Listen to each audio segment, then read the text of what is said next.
your team's name come up? Absolutely. I mean, you could just tell that it was kind of, a surreal moment for everyone in the room, especially because Coach Sharp was there. So for her to be able to, play in it for Coach Sharp, work under Coach Sharp, and now have that moment of, look what I've gotten this team back to, look, we're back to where we were, I think it was kind of a surreal moment for her. Got a couple of more minutes if anyone has any questions. Michael? Bailey, I guess just listening to you guys talk about your team, it's very similar. We cover LSU, obviously, but it sounds very similar. Like to score in transition, have a star player come off the bench, I guess. Just do you look at LSU at all as a potential matchup, and have you followed their season at all, and what do you think about the Tigers? I mean, they're a great basketball team. They're very well coached. They have lots of, superstar talent. But at the end of the day, right now, the focus is Villanova. The focus is going 1-0. When we get past Villanova, then we'll move on to the next team and so on and so on and so on. But right now, it's just having that 1-0 mentality and being where your feet are. I guess just coming off the bench, Malaysia does the same thing. What do you like about that aspect of the game, and do you see similarities between your all's game? I mean, just to kind of piggyback off of what Bailey said, I haven't really just, dove into LSU. I haven't really just paid attention to them like that or the matchups or anything. I've just been taking it one game at a time. So right now I've been really focused on Villanova. I haven't really just dove into LSU, to be honest. Kind of following up on Michael's question, when the game is starting, you're coming off the bench. Are you particularly watching a certain thing of the other team as that first few minutes takes place? Absolutely. I'm obviously, Jalen starts, so I'm trying to pay attention to how they're guarding her, or what open look she has, and what can I attack once I get into the game. So yes, I obviously pay close attention to those matchups. All right. Any other questions for the players? All right. We will send the student athletes back to the locker room. The locker room remains open, and we'll have Coach in here in just a few moments. Thank you. Thank you, ladies. Thank you, guys.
guys.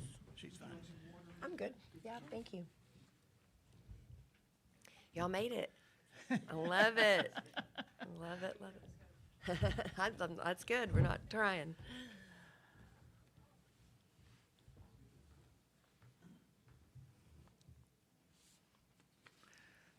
All right, we'll continue on with our Texas Tech media session. Coach Krista Gerlich joins us now.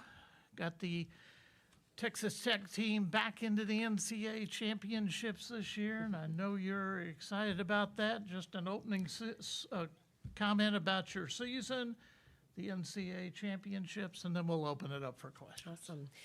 Yes, we're very excited to be back in the dance and in March Madness. It's been a great year.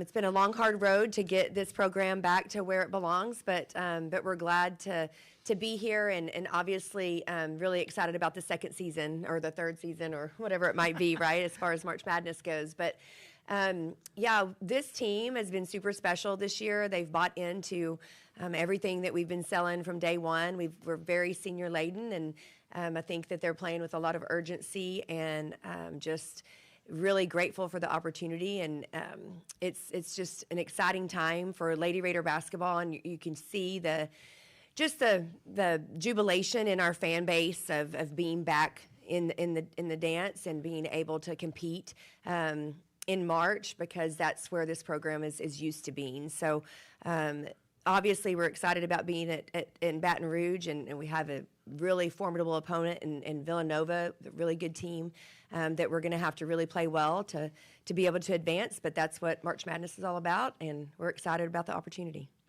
All right, raise your hand. We'll get a mic to you. Scott? Scott Radley from the Baton Rouge Advocate. A serious question, then maybe a slightly silly one. But there's only you guys were not picked very high in Correct. your preseason. We talked to Bailey about that. What do you think? Maybe you thought more of yourself before the season, but what do you think made you guys successful this year?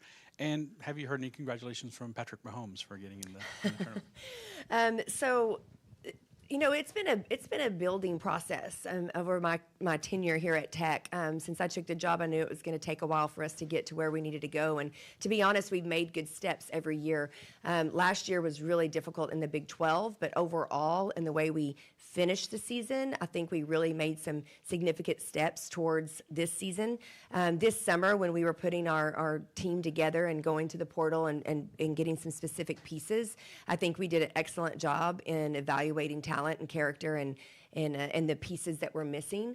And then we were able to play in the World University Games in July over in Germany. And I think at that point, when we got that extra time together and really got to see the chemistry with this team and just how many pieces we had, we realized that we could really do something special. So, I'm not going to sit here and tell you that we were expecting to go out to a 19-0 start and things like that, but I do think that we were all a little challenged when we were picked 13th in the conference, but we also understood, it's really hard, those coaches' polls and whatnot, the preseason polls, because nobody knows what anybody's roster looks like nowadays with the transfer portal. So yeah, I'm just excited about this team being able to come together and to really gel at the right time and to continue to elevate this program. So we did get a shout out from Patrick, I believe, when we were 19-0, or maybe when we beat TCU. I can't remember which time, but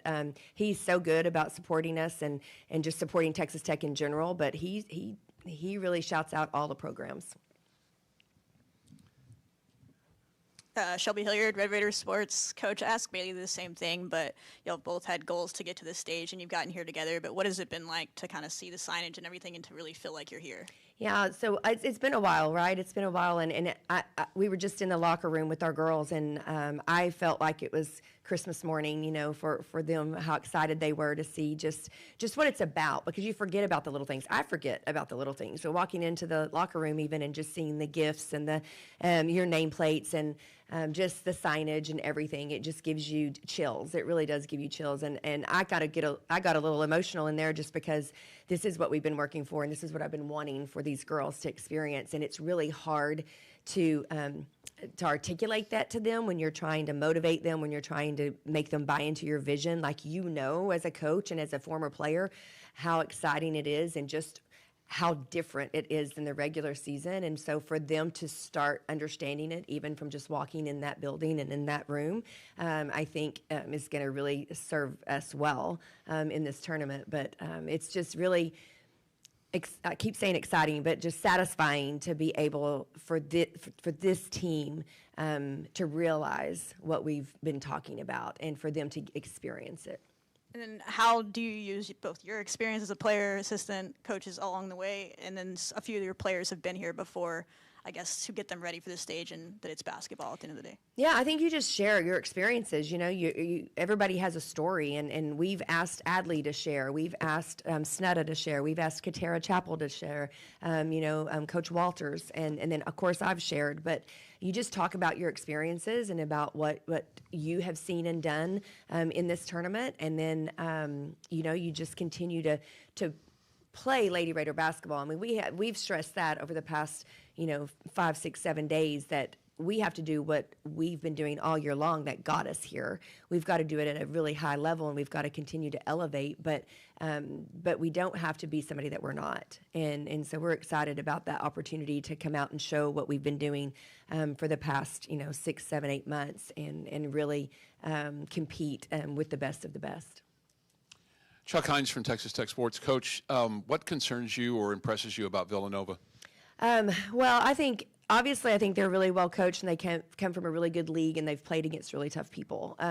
Their offense is really efficient. They play a really nice style where they can read and react, and they can run some motion stuff where it's not patterned at all. Our kids are going to have to really communicate and apply our defensive principles that we've put into place for the past 3 or 4 years. But at the same time, they're really going to have to defend at a high level, in my opinion. I think their point guard is one of the best in the country. I think she does some really good things, and when they don't get what they want out of their offense, they put the ball in her hands and she creates, and she's really good at that. And then offensively, I think that we just need to share the ball like we have been, and not put pressure on any one person to get it done. We have to be able to score against them to be able to set our defense for sure. Has this 2 weeks off given your team some fresh legs, and you feel confident going into this tournament? Yeah, I do think it's hard. I think it's a double-edged sword, if you will, because I think that you want to stay in a rhythm. You want to stay, feeling really good about the way you're playing, but at the same time, we were able to get our legs back under us. We were able to work on ourselves for several practices and then focus on Villanova. So I think that it's been great for us. I think our kids are hungry to continue to play, and I think that they are really ecstatic about having another opportunity at the level that we're going to play at after the Big 12 tournament and our early exit there. Michael Cobble, WBRZ TV here in Baton Rouge. There's obviously an international component to your team, right? I'm assuming it's an intentional component. Like, what are the challenges and benefits that come along with that? Yeah, it definitely is intentional because in our recruiting over the past couple of years, I think that we opted to try to go towards the international space to be able to get some really high-level talent that maybe wasn't as sought after as some of the Americans were because of where our program was. I think it was hard for us to get in the door with the level of talent that we needed to. And so we definitely have been intentional about that. I think the positives of it are that international players are so extremely grateful for the opportunity to play in America and to play in the NCAA and at a Division I and at a university like Texas Tech because they want to get a degree, they want to play American basketball, and they respect it at such a high level. The negative pieces of it, I'm not really sure there are, except that, sometimes there might be a little bit of a language barrier. There might be, some culture issues here or there. But I actually have really enjoyed our international players at a really high level, and we just love watching them just flourish and be excited about their experience in America. Austin Jackson, the Daily Toreador. You guys have had a little bit of struggle in the fourth quarter recently. Have you guys done anything to fix that, or any plans to fix that tomorrow? Yeah, we definitely have discussed it. We've definitely watched film and worked, done some things in practice to try to, to close out games, because we certainly have had a couple of fourth quarters that have not gone our way, and we've lost some games because of it. So definitely have addressed it, and obviously we'll see how we do as finishing, but we have to close out games, especially when we have the lead in the fourth quarter. And how do you feel like the players reacted to that loss in your first game of the Big 12 tournament? Yeah, I mean, they were hurt. I mean, they were very hurt. They were disappointed, as we all were.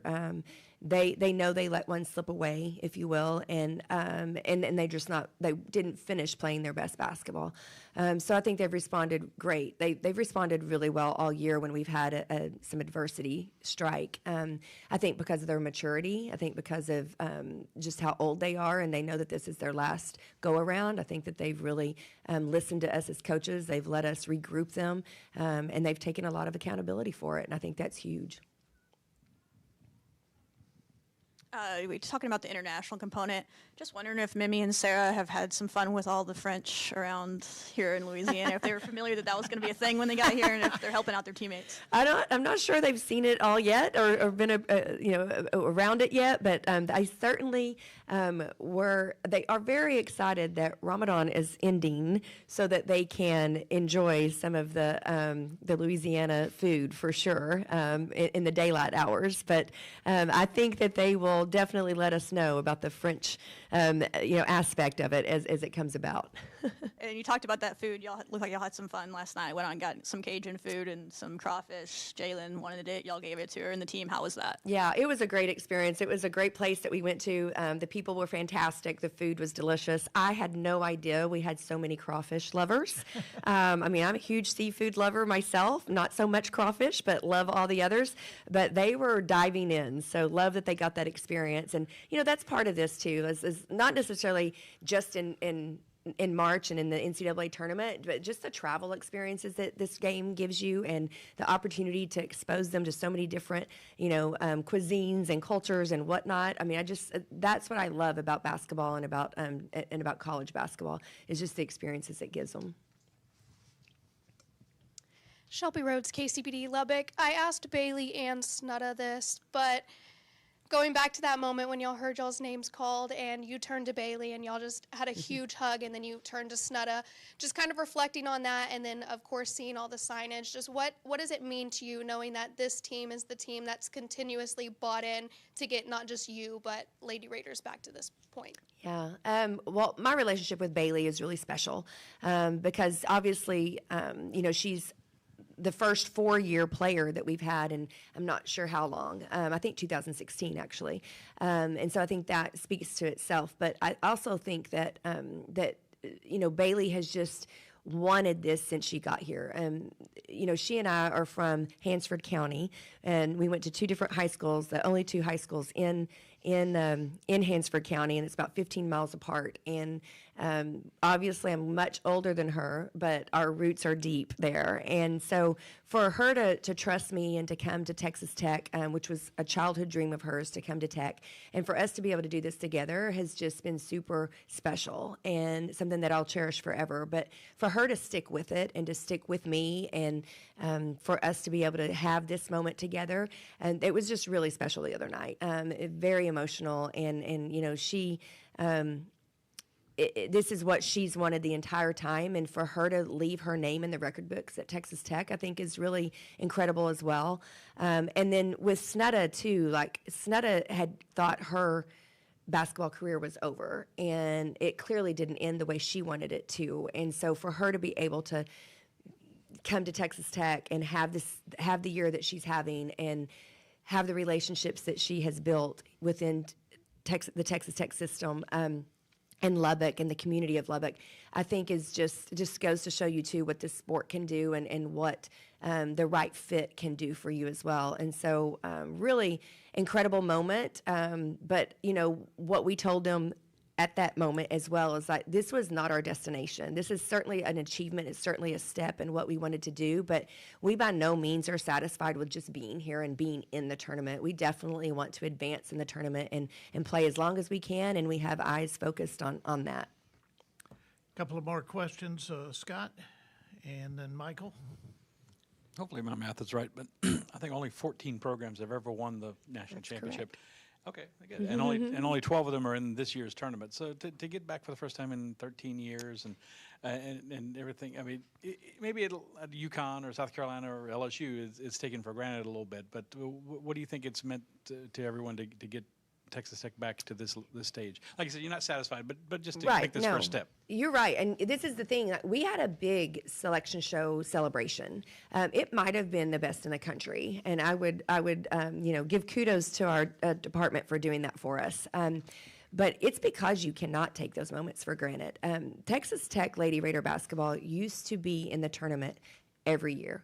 And it was a mainstay, and it was definitely a team to watch. You know, it wasn't a team that you just mentioned. It was a team to watch to win it all. And you know, I will say, you know, Coach Sharp is with us. When she retired, it did not take long at all for it to go the other direction. And I just think people don't understand how hard it is to not only get in the tournament, but to maintain a tournament team and program. And it has been incredibly hard to get it back here, and very rewarding for us to do that. But I would say, to your point, 14 teams out of 336, I'm not even sure what the exact number is, of Division I programs, that only 14 have won a national championship in the women's game. And so that makes Texas Tech elite in that category, right? But at the same time, it's been 13 years since we've been back. So we're very grateful to be here, and we do not take that for granted at all. We will always celebrate hearing our name, and we certainly are on a mission to continue this annually, and to obviously for people to get Texas Tech back in the conversation on a daily basis. Michael, last question. I was just wondering if you had any interesting Kim stories. And then, I asked the girls, what are you doing well right now? Like, what got you to this point? And they said defense. I guess as a coach, I'm sure that always makes you proud, right? Yeah. But same question to you then. What are you guys doing so well? Yeah, I definitely think that defense has gotten us here, because even in our tough times, we've been able to defend people at a high level, and that always gives you a chance to stay in a game when maybe your offense isn't clicking. So I love that they said that, because that's what we want to hang our hat on. That's what we want our identity to be, and we feel like that's something that we can specialize in. So hopefully that's what we will do tomorrow, is really defend at a high level and give ourselves a chance to win a basketball game every time we toss it up. As far as Kim goes, you know, I have so much respect for her as not only a coach, but as a player. You know, I watched her back in the day and do her thing as the point guard for La Tech. And one of my best friends went to La Tech and followed her there as the point guard there. And you know, we talk about Kim a lot. I remember talking to Kim when I was an assistant at Tech. Ran into her a couple of times on a plane. She won't remember it all. But I was always kind of in awe of her and would always speak to her. And she was always very, this is going to be surprising, but she was meek and kind of quiet. I mean, as an assistant, she just did her job. And I never thought of her as as the big personality that she is now. But she was always very kind to me. She always was like, keep working. She always was like, you know, just she knew where I had been, who I worked for. She loved Coach Sharp very much. And she just was very encouraging. And then as a head coach, she's done the same thing. I mean, obviously, this is my biggest Kim Mulkey story, is that my very first game in the Big 12 when I was at Texas Tech was against Baylor at Baylor. And so when I saw the conference schedule, I went, okay, this is how they welcome new coaches to the league. That's fantastic. And it's when they won the national championship that year, I believe. I mean, they were really, really good. And I think they 40-pieced us. It was nice. My point guard ended up quitting the next day. That was fun, too. And I believe she transferred to Baylor, by the way. So that was incredible. But Kim was very encouraging, very supportive. She always is. And I think she's actually extra supportive with coaches that are moms, because she knows obviously firsthand the sacrifices that go through you. But also, I coached my own daughter too, and I remember asking her, how do you do it? And she was like, family's always first. Family's always first, because you be there for your kid first. And I love that, because that's super important, and that shows you, that humanizes Kim Mulkey, and I know a lot of people wonder about that sometimes, but she's such a fantastic coach, but she's a really good human, and she's a really good mother as well. So, yep. A reminder, the first 15 minutes of Texas Tech's practice will be open to the media, and Hammond Communications will post a recording of this press conference in the NCAA Digital Media Hub at ncaa.veritone.com. Thank you for joining us. We'll be back later with the other two press conferences this afternoon. Thank you, guys. Appreciate y'all. Coach. Thank you.